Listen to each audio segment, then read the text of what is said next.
इसी तरह superior vena cava क्योंकि ऊपर है तो यहाँ पे आरिकल्स के कॉन्टैक्ट होने के बाद कोई भी चांस नहीं है कि ब्लड वापस ऊपर जाए, जबकि एंफीरियर नीचे की जानिब है तो यहाँ पे चांसेस हैं कि ब्लड एक मरतबा एंटर हो गया आरिकल में, जब आरिकल कॉन्टैक्ट होगा तो ब्लड पॉसिबिलिटी है कि एंफीरियर वेना केवा में दोबारा एंटर हो जाए। तो इसकी एंट्री को स्टॉप करने के लिए एंफीरियर वेना केवा के अंदर वाल्व लगे होते हैं जिसको बोलते हैं ऑस्टिशियस वेल्व। ठीक है, इसको बोलते हैं ऑस्टिशियस वेल्व।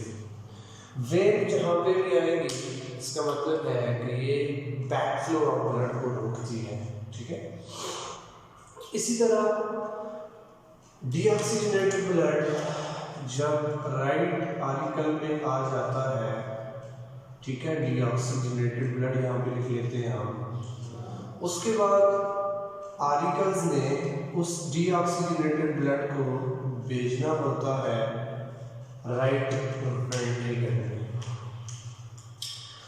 अब राइट आरिकल में एक और चीज हमें जो नजर आ रही है कि यहाँ से राइट आरिकल जब कॉन्ट्रैक्ट करेगी तो ब्लड आएगा राइट वेंट्रिकल में, तो राइट आरिकल और राइट वेंट्रिकल के दरमियान जो पोर्शन है वो है वहाँ पे वेल्व लगी हुई है, और उस वेल्व के जरिए क्या होता है कि जब वेंट्रिकल कॉन्ट्रैक्ट करेंगे तो ब्लड वापस आरिकल में जाने से वो वेल्व रोकेंगे, और उस वेल्व को बोलते हैं ट्राइकस्पिड वेल्व। ठीक है, मीन या इसको बोलते हैं आरो वेंट्रिकुलर वेल्व।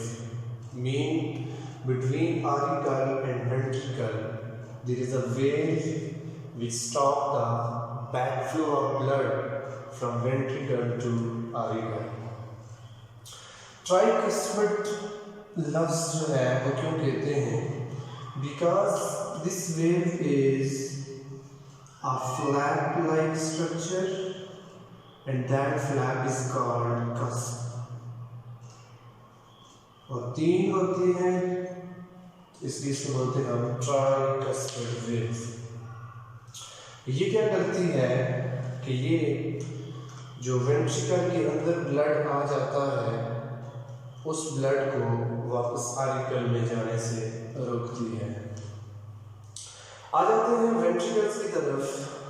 तो राइट वेंट्रिकल की अगर मैं बात करूं तो राइट वेंट्रिकल के अंदर आता है डीऑक्सीजनेटेड ब्लड। राइट वेंट्रिकल में डीऑक्सीजनेटेड ब्लड जब आता है तो राइट वेंट्रिकल, अगर वेंट्रिकल का स्ट्रक्चर देखें आरिकल के लिहाज से तो वेंट्रिकल जो है वो उनके जो वॉल्स हैं वो थोड़ी सी थिक नज़र आ रही हैं हमें as compare to auricle. Thick इसलिए होती हैं कि आरिकल का काम है ब्लड को रिसीव करना, तो उनके मसल ज़्यादा थिक होने की ज़रूरत नहीं है, उनमें सिर्फ ब्लड को रिसीव करना होता है। और जबकि वेंट्रिकल्स के मसल थिक इसलिए हमें नज़र आते हैं कि इन्होंने आगे ब्लड को पंप करना होता है। अब जैसे हम राइट वेंट्रिकल की बात कर रहे हैं तो राइट वेंट्रिकल क्या करता है, ये डीऑक्सीजनेटेड ब्लड को रिसीव करता है राइट आरिकल से, और फिर उसने इस डीऑक्सीजनेटेड ब्लड को आगे भेजना होता है लंग्स की तरफ। अब लंग्स की तरफ ब्लड डीऑक्सीजनेटेड ब्लड इसलिए जाएगा क्योंकि लंग्स में जाके उस डीऑक्सीजनेटेड ब्लड की ऑक्सीजनेशन होनी है, वहाँ से उस ब्लड ने ऑक्सीजन लेना है।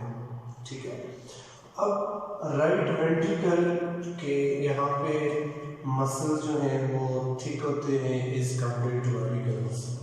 अब इंटरनल स्ट्रक्चर अगर हम इस राइट वेंट्रिकल का देखें या वेंट्रिकल्स का देखें तो हमें किसी जगह पे आउटग्रोथ ज़्यादा नज़र आती है किसी जगह पे कम, कहीं पे ग्रोथ ज़्यादा है, कहीं पे कम है। यहाँ पे क्या है कि जो आउट ग्रोथ ज़्यादा निकली है उसको हम कहते हैं पैपिलरी मसल्स, और जहाँ पे आउट ग्रोथ कम निकली हुई है उन मसल्स का नाम है कॉलोनी। अब ये जो ज़्यादा आउट ग्रोथ वाले मसल निकले हुए हैं, ये मसल क्या करते हैं कि जब वेंट्रिकल कॉन्ट्रैक्ट होता है तो ये ट्राइकस्पिड वेव को क्लोज करने के लिए इस्तेमाल होते हैं। ट्राइकस्पिड वेव को क्लोज करने के लिए इस्तेमाल होते हैं, ठीक है, ताकि ब्लड का फ्लो टुवर्ड ऑरिकल ना हो और ब्लड जो है वो सीधा जो है वो किस में चला जाए, पल्मोनरी आर्टरी के अंदर चला जाए, और पल्मोनरी आर्टरी उस ब्लड को लेके जाएगी लंग्स की तरफ, वहाँ पे जाके उसकी होगी ऑक्सीजनेशन। सिमिलरली दो किस्म के मसल आपको मैंने दिखाए, दो किस्म के स्ट्रक्चर दिखाए, कुछ ज़्यादा आउटग्रो हुए हैं उन मसल्स को बोलते हैं पैपिलरी मसल्स, जो आगे जाके एक फ्लैप लाइक स्ट्रक्चर बनाते हैं जिसको बोलते हैं कॉर्डी टेंडन, ठीक है। This is the flap like structure which is called chordae tendon, ठीक है। और ये फ्लैप क्या करता है कि ये जाके ट्राइकस्पिड वेव को ऊपर की तरफ पुश करता है और ट्राइकस्पिड वेव क्लोज हो जाती है और ब्लड जो है वो ऑरिकल में एंटर नहीं होता। सिमिलरली अगर हम हार्ट के लेफ्ट साइड पे जाएं तो वहाँ पे हमें सबसे ऊपर ऑरिकल नज़र आ रहा है, उसके बाद नीचे वेंट्रिकल है। तो लेफ्ट ऑरिकल वो पोर्शन है हार्ट का जो ऑक्सीजनेटेड ब्लड को रिसीव करता है। वो ब्लड जो लंग्स के पास जाता है उस ब्लड को रिसीव करता है लेफ्ट ऑरिकल, और लेफ्ट ऑरिकल में उस ब्लड को लाने वाले जो वेन्स हैं उनको बोलते हैं हम पल्मोनरी वेन। ये चार होती हैं, दो लेफ्ट लंग से आती हैं और दो राइट लंग से आती हैं, और ये ऑक्सीजनेटेड ब्लड को लेफ्ट ऑरिकल में लेके आती हैं। लेफ्ट ऑरिकल से ऑक्सीजनेटेड ब्लड ऑरिकल उस ऑक्सीजनेटेड ब्लड को पंप करेगा लेफ्ट वेंट्रिकल में, और यहाँ पे ऑरिकल और वेंट्रिकल के दरमियान फिर एक वेव है, लेकिन यहाँ पे जो लेफ्ट साइड पे वेव है वो है बाइकस्पिड वेव। इसका मतलब क्या है कि वहाँ पे जो फ्लैप है वो दो है, ठीक है, इसलिए उसको हम बोलते हैं bicuspid wave. Similar situation left ventricle के अंदर भी पैपिलरी मसल्स हैं और कॉलोनी मसल्स हैं, ठीक है। ये इस बाइकस्पिड वेव को क्लोज करने के लिए इस्तेमाल होते हैं। अब जो लेफ्ट वेंट्रिकल है जब वो कॉन्ट्रैक्ट होगा तो वो ब्लड को पुश करेगा एरोटा में, ठीक है। एरोटा वो मेन आर्टरी है जो ऑक्सीजनेटेड ब्लड को लेफ्ट वेंट्रिकल से रिसीव करके बॉडी के पार्ट्स की तरफ भेजती है, ठीक है। अब यहाँ पे देखते हैं कि लेफ्ट वेंट्रिकल ब्लड भेज रही है एरोटा की तरफ, राइट वेंट्रिकल ब्लड को भेज रहा है पल्मोनरी आर्टरी की तरफ। All the artery carry oxygenated blood except pulmonary artery, and all the veins carry deoxygenated blood except pulmonary vein।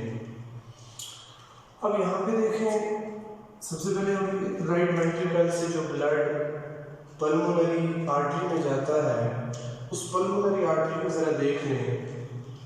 तो पल्मोनरी आर्टरी वो आर्टरी है जो डीऑक्सीजनेटेड ब्लड को हार्ट से लेती है और लंग्स की तरफ लेके जाती है। ठीक है, अब इस पल्मोनरी आर्टरी के अंदर भी वेव पाई जाती है जिसको बोलते हैं सेमील्यूनर वाल्व। ठीक है, सिमिलरली एरोटा के अंदर भी सेमील्यूनर वाल्व पाई जाती है। अब जब वेंट्रिकल कंट्रैक्ट होगा तो ब्लड जाएगा पल्मोनरी आर्टरी में और ये पल्मोनरी आर्टरी ऊपर जाके डिवाइड होती है, एक लेफ्ट पल्मोनरी आर्टरी बनती है, एक राइट पल्मोनरी आर्टरी बनती है। लेफ्ट वाली ब्लड को लेके जाती है लेफ्ट लंग में, राइट पल्मोनरी आर्टरी ब्लड को लेके जाती है राइट लंग में। और सिमिलर सिचुएशन लेफ्ट वेंट्रिकल की अगर हम बात करें तो वो ऑक्सीजनेटेड ब्लड को पंप करता है टूवर्ड एरोटा और फिर ये एरोटा आगे ब्लड को लेके जाती है डिफरेंट आर्टरीज के अंदर। ठीक है जी। और सिमिलर एक और आपको यहाँ पे वेन नजर आ रही है। ठीक है, ये क्या करती है कि इसका नाम है कोरोनरी साइनस।